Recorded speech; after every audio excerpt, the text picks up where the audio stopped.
Hi all, welcome to Jo movie world. The top 10 best T V series of 2025 കുറിച്ച് പറയണം വന്നേക്കുന്നത്. ഇത് എനിക്ക് ഈ വർഷം കണ്ട പല ലാംഗ്വേജുകളിൽ നിന്നും, പ്രധാനമായിട്ട് ഇംഗ്ലീഷ്, മലയാളം, ഹിന്ദി, ഇതിൽ നിന്നൊക്കെ എനിക്ക് തോന്നിയിട്ടുള്ള, പേഴ്സണലി എനിക്ക് ഇഷ്ടപ്പെട്ട, എനിക്ക് ബെസ്റ്റ് എന്ന് തോന്നിയിട്ടുള്ള 10 ടി വി സീരീസിനെ കുറിച്ച് പറയണം വന്നേക്കുന്നത്. ഇത് നിങ്ങൾക്ക് ചിലപ്പോൾ ഇതുപോലെ തന്നെ ആവണമെന്നില്ല. ഞാൻ പറയാത്തതും പറയാത്ത സീരീസ് നിങ്ങൾക്ക് തോന്നിയേക്കാം. അപ്പോൾ എനിക്ക് തോന്നിയ best 10 T V series of 2025 ഞാൻ പറയാൻ പോകുന്നത്. ആദ്യം പറയാൻ പോണത് അഡോൾസൻസ്. നെറ്റ്ഫ്ലിക്സിൽ ഇറങ്ങിയിട്ടുള്ള one of the best outstanding T V series ആണ് അഡോൾസൻസ്. ഇതെന്ന് പറയുന്നത് ഒരു 13 വയസ്സുള്ള കുട്ടി അതിന്റെ സ്കൂൾ മേറ്റിനെ കൊന്നു എന്ന് ആരോപിച്ച് പോലീസ് അറസ്റ്റ് ചെയ്യുകയും അതിനോടനുബന്ധിച്ചിട്ടുള്ള ക്രൈം ഇൻവെസ്റ്റിഗേഷനും അത് എങ്ങനെയാണ് അവരുടെ ഫാമിലിനെ ബാധിക്കുന്നു എന്നാണ് കാണിക്കുന്നത്. ഇതിന്റെ ഒരു ബ്രില്യൻസ് എന്ന് പറയുന്നത് 4 എപ്പിസോഡുകൾ, ടി വി മിനി സീരീസ് പോലെ, പക്ഷേ ഓരോ എപ്പിസോഡും വൺ സിംഗിൾ ഷോട്ടിൽ ഔട്ട്സ്റ്റാൻഡിംഗ് ആയിട്ട് എടുത്തേക്കാണ്. ബ്രില്യന്റ് പെർഫോമൻസ് ആണ്. പിന്നെ പോരാഞ്ഞിട്ട് ഇതില് 13 വയസ്സ് ചെക്കനായിട്ടുള്ള ഓവൻ കൂപ്പർ അടിപൊളി അഭിനയമാണ്. പിന്നെ ഇതിന്റെ ക്രിയേറ്റർ തന്നെയാണ് ഇതിൽ മെയിൻ ക്യാരക്ടറായിട്ട് അഭിനയിച്ചേക്കുന്നത്. ആള് സ്റ്റീവൻ ഗ്രാം, ആള് അടിപൊളിയാണ്. അപ്പോൾ ഇത് കണ്ടിരിക്കേണ്ട മസ്റ്റ് വാച്ച് ആയിട്ടുള്ള ഒരു ടി വി സീരീസ് ആണ്, കണ്ടു നോക്കാം. രണ്ടാമത്തെ റീച്ചർ സീസൺ 3. അതായത് റീച്ചർ സീരീസ് കണ്ടവർക്ക് അറിയാം ആ ക്യാരക്ടറിനെ പറ്റിയിട്ട്. അപ്പൊ ആ റീച്ചറിന്റെ പുതിയൊരു സീരീസ്, അതായത് പുതിയൊരു ക്രൈം അന്വേഷിക്കാൻ വരുന്നതാണ് ഈ സീസണിൽ.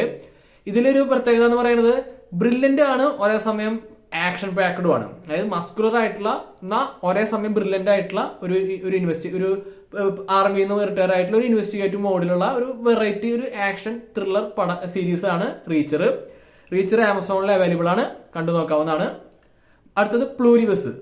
എല്ലാവർക്കും അറിയാവുന്ന ബ്രേക്കിംഗ് ബാഡ് സീരീസ് എടുത്ത വിൻസ് വോഗന്റെ ഏറ്റവും ലേറ്റസ്റ്റ് ആയിട്ട് വന്നിട്ടുള്ള ഒരു സയൻസ് ഫിക്ഷൻ റിലേറ്റഡ് ആയിട്ടുള്ള പോസ്റ്റ് അപ്പോളിക്കാപ്റ്റ് എന്ന ഒരു കണത്തിൽ പെടുത്താവുന്ന ഒരു സീരീസ് ആണ് പ്ലൂരിബസ്.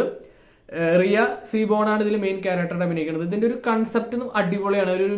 ഒരു ഇന്നോവേറ്റീവ് കൺസെപ്റ്റ് ആയിരുന്നു. അതായത് ഒരു എന്താ പറയുക, ഏലിയൻ അറ്റാക്ക് കാരണം വേൾഡിൽ മൊത്തം ആളുകൾ ഒരു ഹൈവ് മൈൻഡ് പോലെ ഒറ്റ മൈൻഡിൽ പ്രവർത്തിക്കുക, ഹാപ്പിനെസ് ഓൺലി.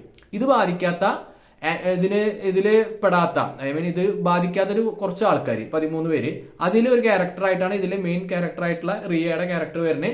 ഒരു 8 എപ്പിസോഡുള്ള നൈസായിട്ട് വാച്ച് ചെയ്യാവുന്ന, ഇനിയും സീസൺ വരാനുണ്ട്, കൂടുതൽ പോസിബിലിറ്റി ഉള്ള ഒരു അടിപൊളി സീരീസ് ആണ് പ്ലൂരിബസ്. ഒരു സ്ലോ ബേൺ ആണ്, ഒന്ന് കണ്ടു നോക്കാവുന്നതാണ്. എനിക്ക് പേഴ്സണലി ഇഷ്ടപ്പെട്ട ഒരു സീരീസ് ആണ്. ആമസോണിലും ആപ്പിൾ ടിവിയിലും അവൈലബിൾ ആണ്. അടുത്തത് ഒരു മോബ്ലാൻഡ് എന്ന് പറഞ്ഞിട്ടുള്ള ഒരു സീരീസ്.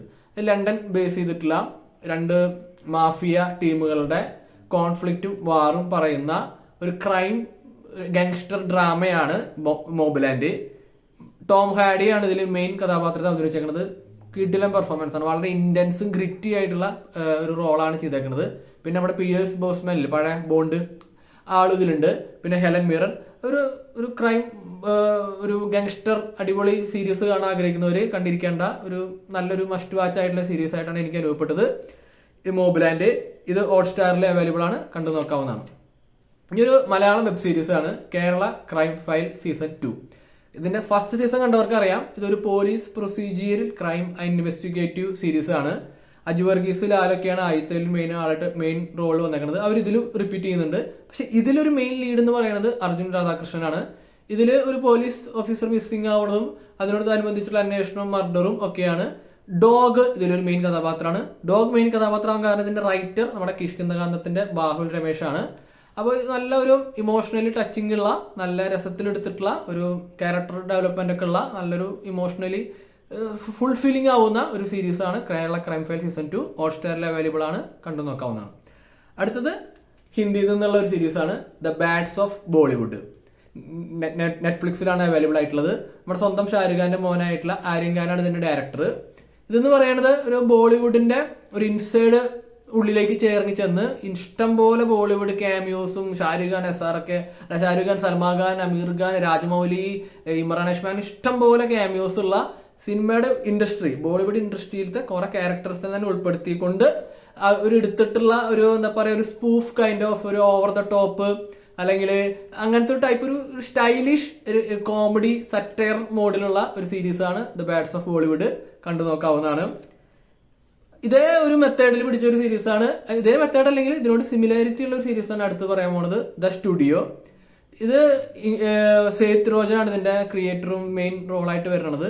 ഇത് കോണ്ടിനെന്റ് സ്റ്റുഡിയോ എന്ന് പറഞ്ഞിട്ട് ഒരു ഇമാജിനറി സ്റ്റുഡിയോ, ഒരു ഹോളിവുഡ് പശ്ചാത്തലത്തിൽ ഇതുപോലെ തന്നെ കുറെ ഹോളിവുഡ് ഫിലിം ഡയറക്ടേഴ്സും ആക്ടേഴ്സും തമ്മിലുള്ള ഓരോ തമാശകൾ, അവരുടെ സെറ്റ് തമാശകൾ, സിനിമയുടെ ബാക്ക്ഗ്രൗണ്ട് പ്രൊഡക്ഷന് പിന്നിലുള്ളത്, ഒരു ഫിലിം പ്രൊഡക്ഷൻ ചെയ്യുന്നതിനുള്ള ബുദ്ധിമുട്ടുകൾ, അത് പ്രീമിയറിനുള്ള ബുദ്ധിമുട്ടുകൾ, ഇപ്പൊ നടന്നുകൊണ്ടിരിക്കുന്ന നെറ്റ്ഫ്ലിക്സ് HBO പോലത്തെ ഇഷ്യൂ കൂടി കൈകാര്യം ചെയ്യുന്ന വളരെ ഫണ്ണായിട്ടുള്ള സറ്റയർ മോഡിലുള്ള കുറെ 2-3 എപ്പിസോഡ് ഇങ്ങനെ ചിരിച്ച് എനിക്ക് ഭയങ്കര പേഴ്സണലി ഞാൻ വളരെ ലോഫ് ഔട്ട് ചെയ്ത് ചിരിച്ചൊരു സീരീസാണ് ദ സ്റ്റുഡിയോ.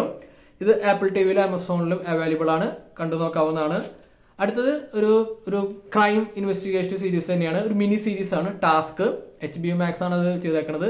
നമ്മുടെ ഹോട്ട്സ്റ്റാറിലാണ് അവൈലബിൾ ആയിട്ടുള്ളത്. നമ്മുടെ മാർക്ക് റഫ്ലോ, മറ്റേ ഹൾക്കായിട്ടുള്ള മാർക്ക് റഫ്ലോ ആണ് ഇതിലൊരു മെയിൻ ഒരു FBI ഇൻവെസ്റ്റിഗേറ്റീവ് ഓഫീസറായിട്ട് അവരൊരു റോബറീസ്, അങ്ങനെ വളരെ ക്രൈം, അങ്ങനെ ഇന്റൻസ് ആയിട്ടുള്ള റോബറീസ് അന്വേഷിക്കാൻ വരുന്ന ഒരു FBI ഓഫീസറായിട്ടാണ് വരുന്നത്. പിന്നെ പോരാഞ്ഞിട്ട് ഇതിൽ എമിലിയ ജോൺസ്, ടോം, അങ്ങനെ ആൾക്കാരൊക്കെ ഇതിലുണ്ട്. ഇതും നല്ല ഒരു ഇന്റൻസ് ആയിട്ടുള്ള, ബോൾഡ് ആയിട്ടുള്ള, നല്ല പെർഫോമൻസ് ഓറിയന്റഡ് ആയിട്ടുള്ള ഒരു ക്രൈം ഇൻവെസ്റ്റിഗേറ്റീവ് സീരീസ് ആണ്, കണ്ടു നോക്കാവുന്നതാണ്. അടുത്തത് only murders in building season 5. ഇതും ഒരു ഇൻവെസ്റ്റിഗേറ്റീവ് മോഡാണെങ്കിലും കൂടി ഇതിന്റെ ഒരു സറ്റയർ എന്ന് പറയുന്നത് കോമഡിയാണ്. സീസൺ 5 ആണെന്ന് ആലോചിക്കണം. അപ്പൊ ഇത് ആ ഒരു ഫോളോ ചെയ്ത് വരുന്നവർക്ക് ഇത് നന്നായിട്ട് കണക്ട് ചെയ്യാൻ പറ്റും. ഹുളു ആണ് ഇത് പ്രൊഡക്ഷൻ ചെയ്തേക്കുന്നത്. നമുക്ക് ഹോട്ട്സ്റ്റാറിൽ ഇത് അവൈലബിൾ ആണ്. ഇതിന്റെ ആ ഹിറ്റ് ട്രയോ, അതായത് Martin Short, Steve Martin, Selena Gomez, ഇവര് അവരുടെ ബിൽഡിങ്ങിൽ നടക്കുന്ന കൊലപാതകങ്ങൾ പോഡ്കാസ്റ്റ് പോലെ അന്വേഷിച്ച് കണ്ടെത്തുന്നതാണ് ഇതിന്റെ ഒരു ഇതിവൃത്തം. മെയിൻ ആയിട്ട് കോമഡിയാണ്. കോമഡി, വൺ ലൈനേഴ്സ്, ഒരു ബോണ്ട്, ഒരു ഇമോഷണൽ കണക്ഷൻ, അതൊക്കെയാണ്. കോമഡി ഓറിയന്റഡ് ഉള്ള, പ്യുവർ കോമഡി ഓറിയന്റഡ് ഉള്ള ഒരു ഇൻവെസ്റ്റിഗേറ്റീവ് മോഡിൽ സസ്പെൻസ് ഒക്കെ ഉള്ള ഒരു നൈസ് വാച്ച് ആയിട്ടുള്ള സീരീസ് ആണ് ഓൺലി മർഡേഴ്സ് ഇൻ ബിൽഡിംഗ്. അപ്പോൾ അത് കണ്ടു നോക്കാവുന്നതാണ്. ഏറ്റവും ലാസ്റ്റ് ആയിട്ട് പറയാനുള്ളത് ഹൈ പൊട്ടൻഷ്യൽ. പേഴ്സണലി എനിക്ക് വളരെയധികം ഇൻട്രസ്റ്റിംഗ് ഉള്ള ഒരു ജോണറാണ്. ഭയങ്കര ഒബ്സർവേഷൻ ഡിമാൻഡ് ആയിട്ടുള്ള, വളരെ ഇന്റലിജൻസ് ആവശ്യമുള്ള ഒരു ഷെർലോക്ക് കൈൻഡ് ഓഫ് ഒരു സീരീസ്. ഇതൊരു female Sherlock kind of series എന്ന് വേണമെങ്കിൽ വിളിക്കാം. High potential. അതിന്റെ സീസൺ 2 ആണ്. സീസൺ 2വിന്റെ ഒരു പകുതി, അതായത് ഒരു 7 എപ്പിസോഡ് 8 എപ്പിസോഡാണ് കഴിഞ്ഞ കൊല്ലം ഇറങ്ങിയത്. ഇനി അതിന്റെ അടുത്ത പാർട്ട് ഇക്കൊല്ലാണ് ഇറങ്ങാൻ പോണത്. ഇതിന്റെ ഒരു ഇതിവൃത്തം എന്ന് പറയുന്നത് മോർഗൻ ഗിൽറോറി എന്ന് പറഞ്ഞിട്ടുള്ള ഒരു ഫീമെയിൽ റോളുള്ള ക്യാരക്ടർ. ആള് ഭയങ്കര ഇന്റലിജന്റ് ആണ്, ഭയങ്കര ഇന്റലക്ച്വൽ ഗിഫ്റ്റ് ഉള്ള ആളാണ്. പക്ഷെ ആൾക്ക് സോഷ്യലി അത്ര അങ്ങോട്ട് ഇടപെടാൻ അല്ല. അപ്പൊ അങ്ങനത്തെ ഒരാള് ഒരു പോലീസ് കൺസൾട്ടന്റ് ആയിട്ട് വരികയും ഓരോ ക്രൈം അന്വേഷിക്കാൻ പോലീസിന്റെ ഒരു ഡിപ്പാർട്ട്മെന്റിനെ സഹായിക്കുന്നതാണ് ഇതിന്റെ ഇതിവൃത്തം. പക്ഷെ 10-8 കുറെ എപ്പിസോഡുകൾ ഉണ്ടെങ്കിലും ഓരോ എപ്പിസോഡിലും ഡിഫറെന്റ് ക്രൈം ആയിരിക്കും അന്വേഷിക്കുക. Different crime. അത് മർഡർ ആയിരിക്കാം, മിസ്സിംഗ് ആയിരിക്കാം, കിഡ്നാപ്പിംഗ് ആയിരിക്കാം, ഏത് ടൈപ്പ് മർഡർ വേണമെങ്കിലും ആവാം. അത് ഓരോ എപ്പിസോഡിലും ഡിഫറെന്റ് ആയിരിക്കും. പക്ഷെ അതിൽ ഓരോരോ ക്ലൂസ്, ഓരോ ഇന്റലിജന്റ്ലി ഓരോരോ അങ്ങനെ ഡീകോഡ് ചെയ്യണത് അടിപൊളിയാണ്. അത് ഈ മോർഗൻ ഗില്ലറുടെ അഭിനയിച്ചേക്കുന്നത് കെയ്റ്റ്ലിൻ ഓൾസൺ ആണ്. പിന്നെ ഒപ്പം ഡാനിയൽ എന്ന് പറഞ്ഞ ആളും ഇതിലൊരു മെയിൻ കഥാപാത്രമാണ്. അവരുടെ ഒരു പോലീസ് ബഡ്ഡി കോംബയും നല്ല രസമാണ്. കാരണം ഈ മെയിൻ ക്യാരക്ടേഴ്സിന്റെ ഒരു എന്താ പറയാ, ഒരു ബാക്ക് സ്റ്റോറി നടക്കുന്നുണ്ട്. പക്ഷെ ഓരോ എപ്പിസോഡും ഏത് എപ്പിസോഡ് വേണമെങ്കിൽ നിങ്ങൾക്ക് എടുത്ത് കാണാം. കാരണം അത് ഓരോ അന്വേഷണം അതിലുണ്ടായിരിക്കും. അപ്പൊ ഇതാണ് ഞാൻ ഈ കൊല്ലം കണ്ടതിൽ എനിക്ക് ഏറ്റവും ഇഷ്ടപ്പെട്ടെന്ന് തോന്നിയിട്ടില്ല. എനിക്ക് ഏറ്റവും റീവാച്ച് ചെയ്ത് ഇഷ്ടപ്പെട്ട ഒരു 10 ബെസ്റ്റ് TV സീരീസ് എന്റെ ഒരു ഒപ്പീനിയനിൽ. ഇത് നിങ്ങൾക്ക് ഇങ്ങനെ തന്നെ ആവണമെന്ന് ഒരു നിർബന്ധമില്ല. നിങ്ങൾക്കൊക്കെ ഡിഫറെന്റ് ടേസ്റ്റുകളായിരിക്കാം, ഡിഫറെന്റ് സീരീസുകളായിരിക്കും. ഞാൻ പറയാത്തത് നിങ്ങൾക്ക് ഇഷ്ടപ്പെട്ടായിരിക്കാം. എനിക്കൊരു ഇതിൽ സ്പെഷ്യൽ മെൻഷനായിട്ട് കുറച്ചും കൂടി പറയാൻ ഉദ്ദേശിച്ചത് പോക്കർ ഫേസ്, മാർവൽ സൂംബീസ് അനിമേഷനാണ്. പിന്നെ അൺടൈംഡ് എന്ന് പറഞ്ഞിട്ട് നെറ്റ്ഫ്ലിക്സിലുള്ള ഒരു സീരീസ്. പിന്നെ ഇപ്പൊ റീസെന്റ്ലി വന്നിട്ടുള്ള സ്ട്രേഞ്ചർ തിങ്സ്. ഞാനിപ്പോൾ കണ്ടുകൊണ്ടിരിക്കുന്നത് കുറച്ച് ലേറ്റായി, വെൽക്കം ടു ഡെറി ചാപ്റ്ററിന്റെ ഒരു പ്രീക്വൽ പോയിട്ട് വന്നിട്ടുള്ള ഒരു സീരീസ് ആണിത്. ഹോട്ട്സ്റ്റാറിലാണ്. ഞാൻ ഒരു എപ്പിസോഡ് കണ്ടിട്ടുള്ളൂ. അത് നല്ല ഹുക്കായിട്ടുണ്ട്. ഇനിയും കാണാനുണ്ട്. അത് കണ്ടിട്ട് അതിന്റെ റിവ്യൂ ആയിട്ട് വരുന്നതായിരിക്കും. അപ്പോൾ അടുത്തത് ഞാൻ ചെയ്യാൻ ഉദ്ദേശിക്കുന്നത് ബെസ്റ്റ് മൂവീസ് ഓഫ് 2025 ആണ്. അത് ഞാൻ പ്രിപ്പയർ ചെയ്തിട്ട് വരും ദിവസങ്ങളിൽ വീഡിയോ ആയിട്ട് വരുന്നതായിരിക്കും. അപ്പോൾ എൻ്റെ ഈ വീഡിയോ ഇഷ്ടപ്പെട്ടെങ്കിൽ തുടർന്ന് സപ്പോർട്ട് ചെയ്യുക. അപ്പോൾ ഈ വീഡിയോയ്ക്ക് ലൈക്ക് അടിക്കുക, ചാനൽ സബ്സ്ക്രൈബ് ചെയ്യുക, ലൈക്ക് അടിക്കുക, ഷെയർ ചെയ്യുക. ഓക്കെ.